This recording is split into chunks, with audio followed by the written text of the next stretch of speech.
Ketika di tahun El Nino 2023, satelit NASA mencatat ratusan ribu hektar hutan terbakar di Kalimantan, di sekujur Pulau Sulawesi, dari Sumba hingga timur di Nusa Tenggara, serta pesisir utara Jawa Timur dan Barat, Riau yang syarat lahan gambut malah relatif sepi api. Adakah jalan mengendalikan dampak El Nino sebagai persiapan menghadapi iklim yang lebih kering di masa depan?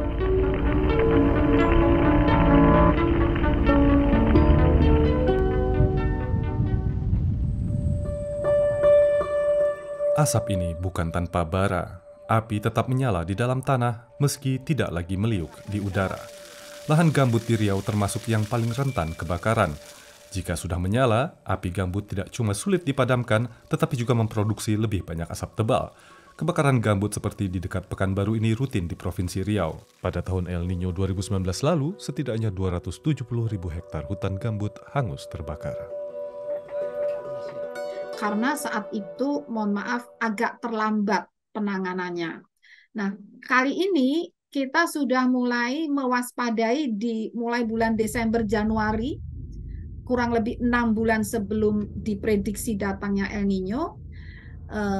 Kami sudah melihat data, sudah ada tren probabilitas 50-60% akan terjadi El Nino dengan level moderat. Tahun ini, Organisasi Lingkungan Pantau Gambut sejak dini merilis data kerentanan gambut di Riau. Menurut riset ekosistem gambut Rokan Siak di Kota Dumai dan Bengkalis termasuk yang paling rawan kebakaran.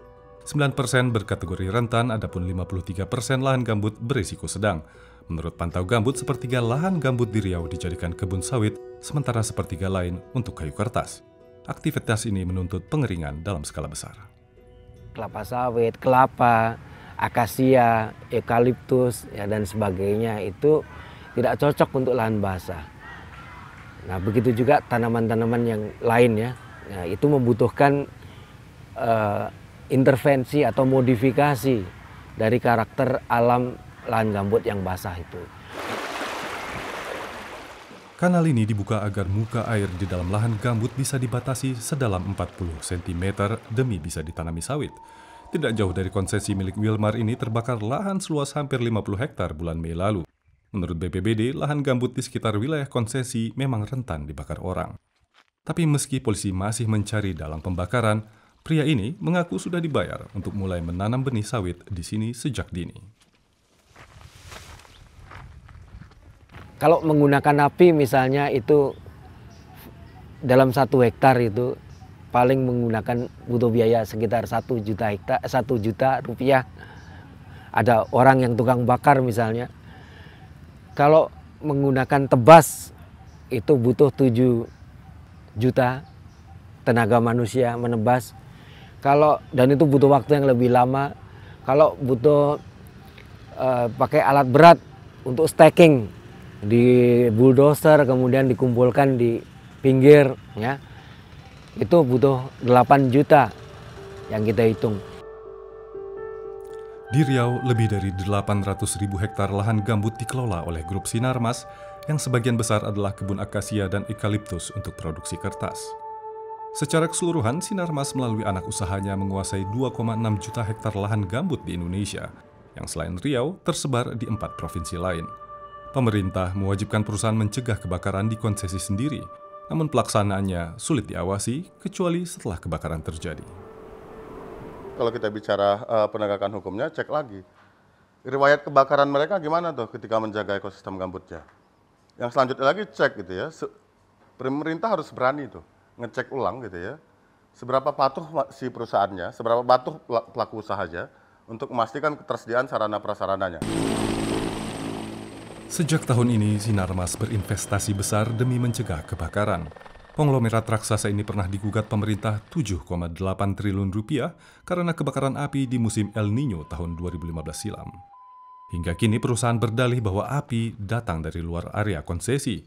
Namun di sanalah justru terbesit kritik terhadap langgam korporasi. Kita juga menghimbau kepada pihak perusahaan tolonglah dibina masyarakat yang desa-desa yang ada di sekitarnya gitu. Jangan perusahaannya mau kaya sendiri sementara masyarakatnya masih susah, masih miskin gitu. Tolong diangkat juga kehidupan masyarakat sehingga kalau masyarakatnya sudah sejahtera, mereka tidak akan mengganggu lagi areal-areal posesi mereka gitu. Justru mereka akan menjadi buffer bagi areal posesi perusahaan. Jika wilayah konsesi menjadi tanggung jawab perusahaan, di kebun rakyat, patroli dan pencegahan dilakukan masyarakat peduli api. Mereka merupakan tenaga sukarela yang dibayar hanya jika terjadi kebakaran. Tugasnya terutama memantau lahan gambut liar, karena meski tidak lagi disentuh manusia, lahan gambut di Riau tetap kering dan sebabnya beresiko terbakar. Kalau lahan gambut ini seperti dia udah berbasis semak gitu, nggak apa lagi. Itu rawan kebakaran. Makanya kita patroli terus setiap hari gitu. Sebabnya di desa Penyengat ini, suku anak rawa membudidayakan nanas untuk mencegah api. Proyek ini ikut dikembangkan dengan Badan Restorasi Gambut dan Mangrove serta Lembaga Riset Kehutanan CIFOR. Dengan memanfaatkan lahan adat, mereka tidak cuma mencegah kebakaran, tapi juga mendapat pemasukan. Budidaya nanas banyak dipilih oleh masyarakat di pesisir timur Riau sebagai salah satu bentuk partisipasi pemulihan lahan gambut. Bagi suku anak rawa, merawat lahan gambut sudah menjadi kearifan nenek moyang yang ingin tetap dilestarikan, kata ketua adat. Kalau dulu hubungan masyarakat adat dengan gambut sih cukup terpelihara, terjaga. Biasanya mereka selalu menjaga ini dengan bermacam cara. Pertama mungkin dengan tanaman kehidupan untuk meningkatkan ekonomi masyarakat, biasanya seperti itu. Hampir seluruh populasi suku anak rawa hidup di tepi konsesi Sinarmas di pesisir timur Riau. Meski tercatat sebagai komunitas tertinggal, mereka punya ambisi besar untuk tidak cuma mencegah api, tetapi juga memulihkan ekosistem gambut agar kembali alami untuk generasi mendatang. Kita sudah punya rencana bahwa ini nanti dari 18 hektar yang ada di Kampung Penyengat, itu akan kita tanam tanaman kehutanan, tanam kehidupan, dan juga kita sudah dari masyarakat adat itu sudah mengaju lahan 18.000 hektar untuk menjadi lahan adat, hutan adat bagi masyarakat asli anak rawa ini. Hingga kini, baru suku Sakai yang sudah memperoleh hak atas hutan adat seluas 207 hektar di wilayahnya di Riau. Pengakuan itu diberikan mantan Gubernur Syamsuar kepada perwakilan masyarakat Sakai pada akhir tahun 2022 silam.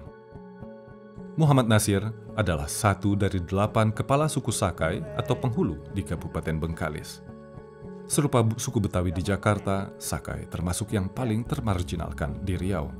Tapi kendati mendukung pengakuan hutan adat bagi suku asli, dia memilih menyerahkan lahan adatnya untuk dijadikan hutan tanaman industri. Karena menurutnya, keputusan itu didorong maraknya aksi penyerobotan oleh warga pendatang. Karena begini, kalau kami pun kalau dikembalikan kalau dalam keadaan begini, kami pun tak terjaga itu. Akhirnya kebakaran juga. Nah, jadi kalau perusahaan nanti mengembalikan kami, apalagi dengan artinya dengan kemampuan kita sebagai orang Sakai itu, kalau sudah ratusan atau ribuan hektar dikembalikan ke kita, itu tidak akan mungkin kita terpelihara baik gitu. Jadi akan timbul juga nanti gejolak lagi gitu. Jalan pertama pemulihan gambut adalah membatasi kebocoran air dengan membangun sekat kanal. Langkah ini menjamin ketersediaan air di musim kering dan musim api. Selain itu, masyarakat dibiasakan untuk tidak lagi membakar ketika ingin membersihkan lahan.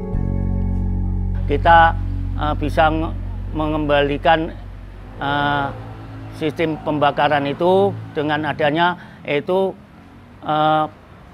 pengeracunan tanpa pembakaran untuk membuka lahan yang bukan di kawasan. Seberapa dini api bisa dipadamkan bergantung pada pengawasan melalui penginderaan jauh di Badan Penanggulangan Bencana Daerah di Pekanbaru. Di sini BPBD mengembangkan aplikasinya sendiri untuk memantau titik api dan menghubungkan pusat koordinasi di Pekanbaru dengan semua petugas di lapangan. Aplikasi bernama Sipakar ini terutama sangat berguna untuk mengidentifikasi kerawanan secara dini. Jadi area-area di sini kan menentukan bahwa jika ada 2 saja dia terbakar, 2 kali dia terbakar, maka dia jadi rawan. Makanya yang ini kan ada 1 kuning, berarti dia 2 kali terbakar. Dalam 5 tahun terakhir itu kita tetapkan sebagai desa rawan. Nantinya, temuan-temuan ini disebar oleh pemerintah provinsi demi mempertajam kewaspadaan di daerah rawan. Saya pikir kita punya pengalaman ya, punya pengalaman 2014, 2019 kebakaran besar di Riau. Karena itu kita mungkin lebih bersiap siaga dalam rangka menghadapi musim kemarau dan fenomena El Nino ini gitu. Nah, kita di Provinsi Riau mulai dari tingkat provinsi maupun kabupaten kota dan sampai ke tingkat kecamatan dan desa, terutama desa-desa yang rawan, kita sudah bergerak semua. Tahun ini, pemerintah giat menggunakan teknologi modifikasi cuaca atau TMC. Hampir setiap hari di wilayah rawan, pesawat TNI ini terbang menabur garam di langit demi memancing air hujan. Penggunaan teknologi modifikasi cuaca adalah perbedaan yang paling mencolok dibandingkan upaya pemerintah memadamkan api di musim El Nino tahun 2019. Diyakini, teknologi ini akan semakin dibutuhkan ketika krisis iklim semakin melazimkan cuaca ekstrim dan memperpendek siklus kemunculannya, menurut BMKG yang mengkoordinasikan penggunaan TMC di Indonesia. Jadi, interval kejadian ekstrim itu jadi lebih sering dan intensitasnya itu lebih dahsyat. Nah, jadi kami mewaspadai ya kurang lebih 3 tahun lagi atau mungkin hanya 2 tahun lagi juga bisa terjadi El Nino. Nah, untuk memastikan kami monitor suhu muka air laut secara terus-menerus. Untuk tahun ini, BPBD menyewa sejumlah helikopter tambahan untuk membantu memantau titik api dari udara. Betapapun juga pengawasan di lapangan tetap menjadi pondasi pencegahan api. Karena jika sudah terbakar, api gambut biasanya hanya bisa dipadamkan oleh datangnya hujan.